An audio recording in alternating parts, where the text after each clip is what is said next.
네, 정부가 3월 초까지가 코로나19의 중대 시점이라고 밝혔습니다. 종교 행사와 집회 등 참여를 자제하고 사회적인 거리 두기 실천도 당부했는데요. 네, 확진자는 반나절 만에 500여 명이 늘어 3,000명에 육박하고 있습니다.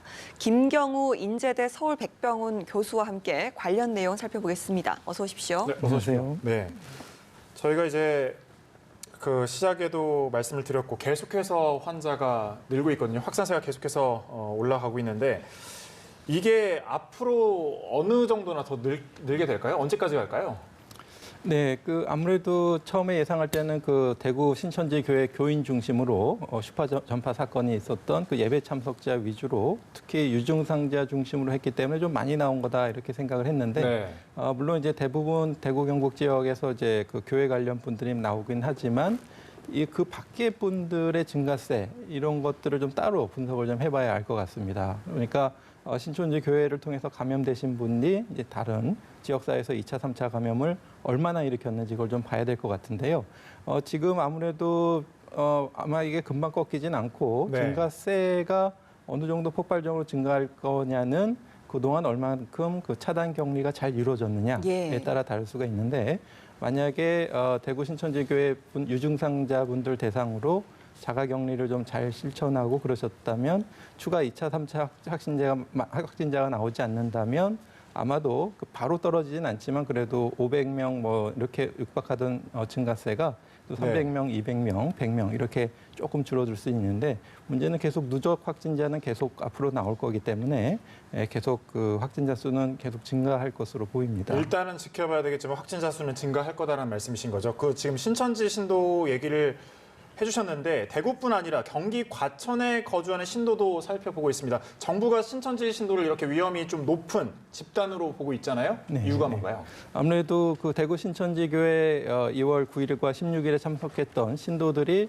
대구 경북에만 계신 게 아니라 보니까 전국에서 다 왔다 갔다라는 게 밝혀졌고 또 그분들이 각 지역에서 또 소모임을 가지시거나 아니면 또 그쪽에서 또 비슷한 형식의 또 예배를 보시게 되면 또 그쪽 지역 중심으로 또 대규모 발생이 일어날 수 있기 때문에 대구 신천지교회 모임 중심으로 참석하셨던 전체 신도들을 한번 파악하는 것이 필요할 것 같습니다. 알겠습니다. 검사 지금 속도가 좀 빨라지는 부분도 확진자를 조기에 걸러낼 수 있는데 도움을 좀 주는 것 같습니다. 요즘 좀 드라이브스루 방식으로 선별 진료소가 운영되고 있다 이런 소식을 전해드렸는데요. 전문가 입장에서 보셨을 때 또 어떤 장점이 있고 또 혹시 보완책은 또 따로 없는지 이런 부분도 궁금합니다.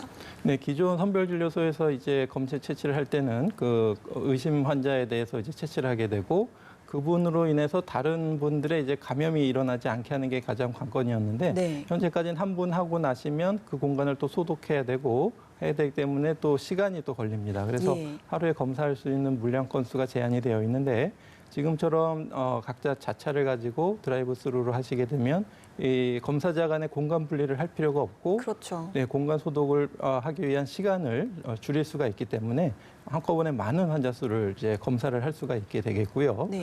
이제 단점이라고 한다면 아직까지는 밝혀지진 않았지만 아무래도 자차가 없으신 분들은 이 검사를 받기 좀 어려우신 분이 있겠고 또 이제 의심 환자지만 이제 확진 환자는 아니지만은 만약에 확진자로가 하면은 그분이 사용하셨던 어떤 차에 대한 또 실내 공간에 대한 추가적인 소독이나 이런 것도 좀 같이 추가적인 게 필요할 것 같습니다. 차에서 내리지 않고 차 안에서 검사를 하는 것만으로도 얼마든지 진료소를 직접 방문을 하는 것과 동일한 검사가 이루어지는 걸까요? 그렇습니다.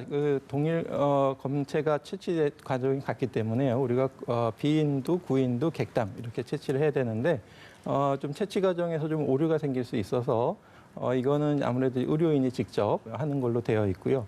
물론 이제 해외 연구에서는 이거를 자가로 스스로 키트를 줘서 하도록 하고 한번 샘플을 검사 한번 한 적이 있는데 한 80% 정도에서는 그래도 비교적 정확한 검체가 스스로 검체를 제출한 경우에 그런 논문도 있습니다만 아직까지는 이 검체 채취는 의료진이 직접 이렇게 하는 걸로 되어 있고요. 그런 과정에서는 검체 채취의 어떤 자체에서의 문제점은 없을 것으로 보입니다. 그럼 드라이브스루 이 방식을 계속해서 좀 늘려야 된다고 생각을 하시는 건지요? 네, 가능하면은 늘리는 것이 이제 의심 환자의 많은 검사를 할 수가 있겠는데요. 이제 아무래도 좀 연령이 많으시거나 또 좀 운전하기 어려우신 분들 이런 분들을 위한 또 특별한 또 대책, 또 찾아가는 어떤 검사 서비스 이런 것들도 같이 좀 보완돼야 될 것 같습니다. 네, 저희가 앞서 이제 신천지 신도와 관련된 얘기를 했었는데 신천지 대구교회 예배가 지난 16일에 있었으니까 오늘이 13일째입니다. 그 잠복기가 보통 14일이라고 하니까요. 그렇다고 하면 내일 이후에는 그 신천지 대구교회와 관련된 확진자 수가 좀 줄거나 이러진 않을까요? 네, 일단은 그 증상이 감염되지 않으신 분들은 아무래도 14일 정도에 잠복기를 충분히 관찰해서 없으면은 우리가 좀 안심할 수 있겠는데 문제는 이제 감염되신 분들은 이제 14일에 끝나지 않고 더 경과가 길어지기 때문에 지금 발견되지 않은 감염자 같은 경우에는 그래도 추가적으로 더 발견될 가능성이 있겠습니다. 알겠습니다. 지금까지의 사망자는 일단 17명으로 알려졌습니다. 그런데 확진 판정을 받고도 이 치료를 제때 받지 못해서 사망하는 환자들도 좀 계속해서 나오고 있는데요. 아무래도 중증, 경증 환자를 분류하는 데 있어서 어느 정도 좀 어려움이 있지 않을까 이런 생각에 대해서 어떻게 생각하시는지요? 네, 아마도 이제 그 확진자 명단이 이제 나온 상태에서 전달받은 상태에서 이 환자에 대한 상태를 파악하는 거. 그러니까 네. 아마 간단한 정보, 뭐 이 성함이나 나이 정도만 나왔을 텐데 그분들에 대한 어떤 추가적인 상태, 지금 증상이 어느 정도시고 또 기저질환이 어떤 것이 있는지 이런 거에 대한 추가 조사를 단시간 내에 빨리 하는 건 아마 좀 어려움이 있지 않았나 싶고요. 일단은 그 경증과 중증의 어떤 판단하는 기준, 현재 이분이 중하냐 경하냐 네. 이거는 여러 가지 생체 징후, 혈압이나 맥박수, 또 의식 상태라든지 이런 것들을 통해서 평가할 수가 있겠는데 현재 경증인 분이지만 앞으로 중증으로 빨리 발전될 수 있느냐 이런 것도 좀 빨리 찾아내야 되는 보완이 필요할 것 같고요.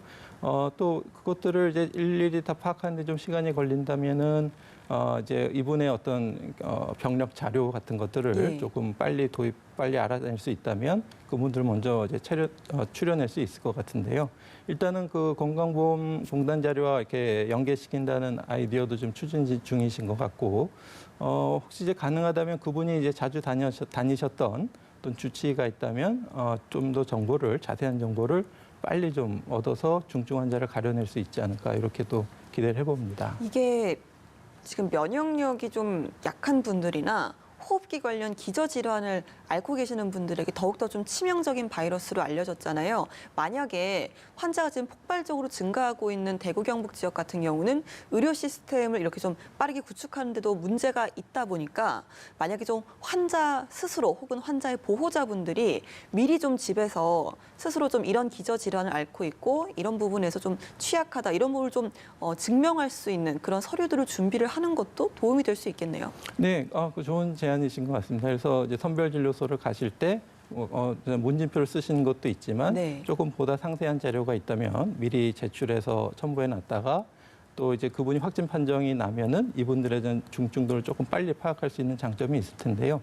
근데 현장에서 이제 검사하는 사람 따로 이제 이 환자를 어디 분류해서 적재적소로 이렇게 배치하는 사람 따로 이 현장에서의 어떤 의사소통이나 네. 정보 교환 같은 것이 좀 빨리 돼야 될 것 같습니다. 네. 그 확진자가 계속해서 늘고 있고 일단 대구 경북 지역에는 그 병상도 부족하잖아요. 그런데 이제 그 의료 지원을 받지 못해서 사망하는 환자도 나오고 있는 이런 상황에서 그러면 어떤 대책? 뭐 군에서는 텐트도 지원한다라고 하고 컨테이너에서 뭐 환자를 본다라는 얘기도 나오는데 어떤 게 좀 가장 적절해 보일까요? 네, 일단은 그 최대한 늘릴 수 있는 만큼 감염 관리 전문 병원들을 늘려야 되는데 이미 지금 정부에서 하고 계신 거지만 기존에 있는 감염 전문 병원이 아닌 것을 좀 시설을 보완해서 감염병 전문 병원으로 이렇게 전환한다든지 아니면은 이제 또 좀 대구 경북 지역뿐만 아니라 그 옆에 더 넓은 권역권 특히 이제 중증 환자 같은 경우에서는 이제 대구 경북에서 좀 할 수 있는 제한이 있다면 서울에서 이제 보다 아주 심한 중증 환자들을 좀 추가로 진료를 네. 한다든지 이런 방법들이 있을 것 같고요.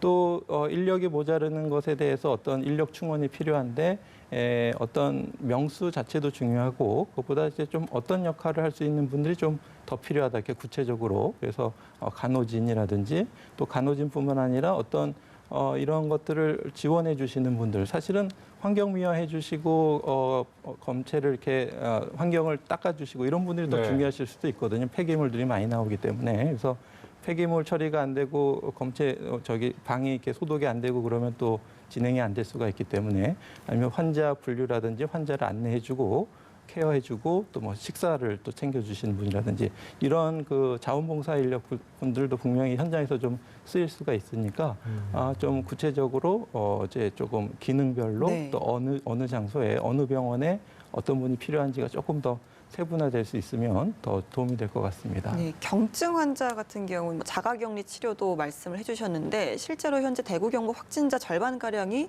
집에서 입원을 대기 중이라고 합니다. 이렇게 자가격리 치료를 했을 때 좀 불안해하실 것도 같거든요. 전문가 입장에서 봤을 때 자가격리 치료가 확실히 좀 효과가 있을지 이런 부분 좀 설명을 좀 해주시죠.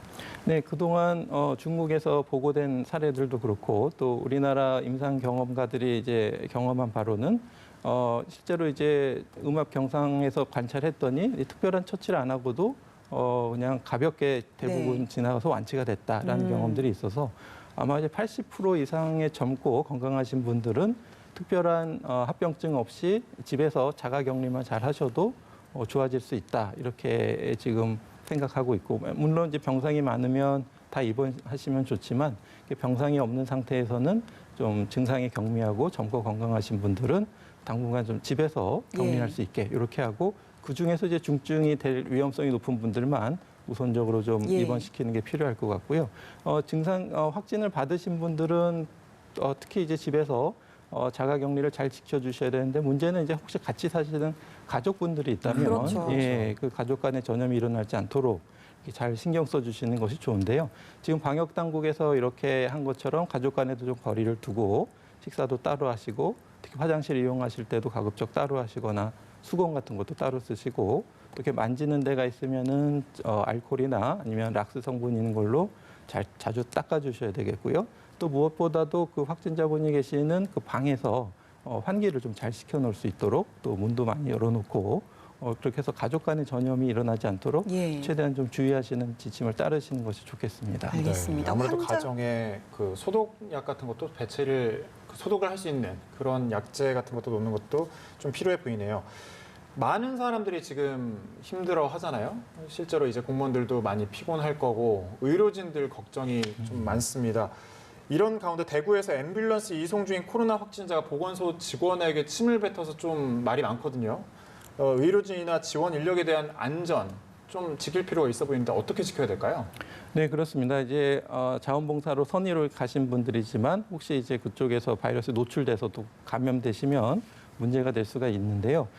메르스 때도 보면은 일단 의료진 감염 같은 경우에는 물론 병원 밖에서 이렇게 사회 활동하다 감염되신 분들도 네. 있지만 주로 이분이 어떤 환자인지 모르고 메르스 환자인지 모르고 진료를 하다 보니까 나중에 이제 메르스인 게 확 밝혀져서 나중에 감염 사실을 확인하시는 분도 있고 또 메르스 환자를 중환자를 돌보면서도 그 과정에 좀 과격한 처치, 특히 이제 심폐소생술을 한다든지 이런 과정에서 이 보호 장구가 좀 느슨해질 수가 있습니다. 뭐 마스크가 좀 내려가거나 고글이 좀 이렇게 삐뚤어진다든지요. 네. 그래서 처치하는 과정에서 생길 수가 있는데 특히 또 뭐 협조가 안 되거나 이런 분들을 또 이렇게 억제하는 과정에서 또 감염될 위험성이 많이 있습니다. 그래서 일단 보호 장구는 그 위험 노출 정도에 따라서 좀 충분히 지급이나 배포가 돼야 될 것 같고요. 특히 환자분들 같은 경우에도 가급적 이제 본인이 어떤 다른 사람을 감염시킬 수 있다라는 것을 좀 주의하셔서 병원 입원 생활이라든지 의료진을 만날 때도 협조적으로 해주시는 것이 지금 매우 필요하겠습니다. 네, 저희가 조금 전에도 이제 식약처의 마스크 수급 현황 브리핑도 좀 들어봤지만요.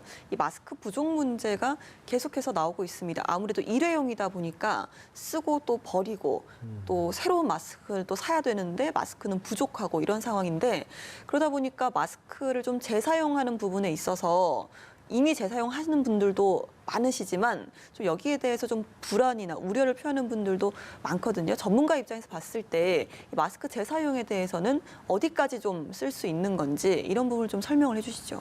네, 그 지금 쓰고 있는 보건용 마스크는 사실 미세먼지 방지용입니다. 그래서 보다 좀 촘촘하고 아마 바이러스를 효과적으로 막아줄 수 있을 텐데 이 마스크의 성능은 어떤 그 필터의 기능뿐만 아니라 얼마나 얼굴에 잘 밀착해서 쓰느냐도 되게 중요합니다. 네, 그래서 네. 마스크를 썼지만 또 이렇게 좁은 실내에 밀접한 접촉이 있으면 마스크를 써도 감염될 수가 있고요. 또 손을 잘 안 씻으시면 마스크를 벗고 나중에 뭐 하다가 또 감염될 수가 있기 때문에 손 씻기와 마스크, 그다음에 사람이 많이 모인 장소 피하기 이거는 같이 해주셔야지 효과가 있습니다. 하나만 해서 효과가 없겠고요. 그다음에 마스크 같은 경우에는 본인이 어떤 감염 가능성, 발열 증상이 있고 호흡기 증상이 있어서 네. 다른 사람에게 감염시킬 수 있는 분들은 꼭 쓰셔야 되겠고요. 그리고 또 이제 혹시 모르는 다른 사람의 어떤 비말이 날라오는 것을 이렇게 막아주기 위해서 쓰시는 건데 일단은 현재까지는 그 대구 경북 지역의 어떤 유병률이 높은 지역에 비해서 서울이나 다른 지역은 물론 확진자가 있지만 물론 이제 만날 수도 있지만 가능성이 이렇게 많지는 않거든요. 네. 그래서 만약 그런 환자를 돌보는 의료진이라면 뭐 한 번 쓰고 반드시 버려야 되지만 일반 생활하시는 분들은 조금 더 쓰셔도 될 것 같고요. 다만 이제 분이 좀 그래도 좀 소독이 필요하다 그러면은 코로나 바이러스는 한 70도씨 물에 사멸하는 것으로 알려져 있기 때문에 예. 70도씨 정도에 이렇게 세탁해서 쓰시는 것도 괜찮습니다. 왜냐하면은 네. 그렇게 쓰면 분명히 필터가 이제 손상이 될 텐데 이 필터는 이제 미세먼지 방지용이기 때문에 좀 일반적으로 이 코로나19 비말 감염 예방 효과는 그래도 좀 남아 있을 걸로 생각이 돼서 물론 아직까지 이렇게 써도 된다고 어떤 과학적인 연구나 근거가 있는 건 아닙니다. 왜냐하면은 네. 일회용에 대해서 아무도 좀 연구한 사람이 없기 때문에 일회용을 재사용하는 것에 대한 어떤 실험이나 이런 건 없었는데 뭐 현실이 좀 그렇기 때문에 좀 재사용하셔도 큰 문제는 없을 걸로 생각이 됩니다. 필요하다면 확실하게 소독을 해서 재사용하는 것까지는 괜찮다. 어쨌든 뭐 개인적인 소견이신 거죠? 그렇습니다. 네, 네, 알겠습니다. 계속해서 마스크 부족 문제가 계속 되다 보니까 실제로 저희가 뭐 앞서 봤지만 마스크 판매처도 늘린다라고 하지만 뭐 우체국이라든지 이런 데 사람들이 길게 줄을 서 있거든요. 이렇게 길게 서 있을 때 그 지역에 확진자가 있어서 그 사람들한테 감염되는 거 아닌가 이런 걱정을 하는 분들도 있거든요. 어떻게 보십니까? 네, 가능성이 있죠. 네. 그런데 이제 보니까 이제 줄 간격도 좀 뭐 문제가 될 수가 있겠고요. 근데 줄 쓰신 분들이 또 마스크를 대부분 쓰셔서 이제 큰 네. 문제는 없겠지만은 또 어떤 또 우체국 안에 이렇게 또 밀집되어 계신 경우에도 네. 물론 그 마스크를 사는 과정에서 또 노출될 수 있는 위험성은 충분히 있습니다. 그렇기 때문에 앞서 마스크 판매 또 배포 방식도 이렇게 사람들이 모여서 이렇게 사는 게 아니라 조금 분산해서 좀 사람들 간의 접촉이 없이 이렇게 마스크를 살 수 있게 하는 여러 가지 좀 이런 거는 어떤 현장에서 작은 아이디어들이 좀 모여져야 될 필요도 있을 것 같습니다. 그래서 뭐 글쎄요, 뭐 드라이브 스루로 이렇게 마스크를 구매한다든지 네. 뭐 좀 이렇게 사람들이 아니면 이렇게 번호 배우 것만 가지고 있다가 언제든지 가서 살 수 있게 한다든지 뭐 이렇게 좀 우편물로 받는다든지 어떤 방법이 좀 필요해 보인다. 그렇죠. 예, 네. 분산해서 받을 수 있는 방법이 필요합니다. 네, 이렇게 좀 아까 마스크 필터 말씀해 주셨는데 지금 마스크 구하기 어렵다 보니까 직접 이 마스크를 수제로 만들어서 사용하는 분들도 계시고 또 급한 대로 면 마스크를 쓰는 분들도 계시거든요. 아까 그 마스크 현재 구매를 할 때 쓰는 마스크 안에 있는 필터는 미세먼지용이라고 말씀하셨잖아요. 그러면 이 면 마스크 안에 정전기 필터를 넣으면 이게 또 비말 감염 차단 효과가 있다라고 하는데 이런 의학적으로 보셨을 때 이런 의견에 대해서 어떻게 생각하시는지요? 네, 일단은 그 우리가 코리안 필터 미세먼지용 마스크는 이제 식약처의 허가를 받아서 네. 어떤 필터의 거르는 성능이라든지 어떤 잘 맞는가 이것도 확인을 하고 또 하나는 그 성분에서 좀 해로운 물질은 없나, 이렇게 포름알데히드 같은 건 없는지 유해 물질도 이제 검사를 해서 이제 식약처 인증을 받게 되어 있는 구조입니다. 그래서 개인적으로 만드시는 경우에는 이제 면 마스크 같은 경우에는 세계보건기구에서도 권하지 않고 있는데요. 아무래도 이렇게 좀 사용하시는 과정에서 좀 이 막는 입자가 균일하지 않기 때문에 일부러는 좀 비말이 들어오실 수도 있고요. 그래서 면 마스크는 아직까지는 이렇게 비말 감염 예방의 효과는 없는 것으로 알려져 있고 또 비슷하게 이렇게 해서 만드시는 경우에는 글쎄요, 이제 워낙 만드시는 방법이나 재료가 다양하기 때문에 어떻게 괜찮다고 말씀드리기는 좀 어려울 것 같습니다. 정전기 필터도 아직은 괜찮다라고 확정할 수는 없다는 말씀이시죠? 네, 그렇습니다. 어떤 정전기 필터라는 게 어떤 것이냐에 따라서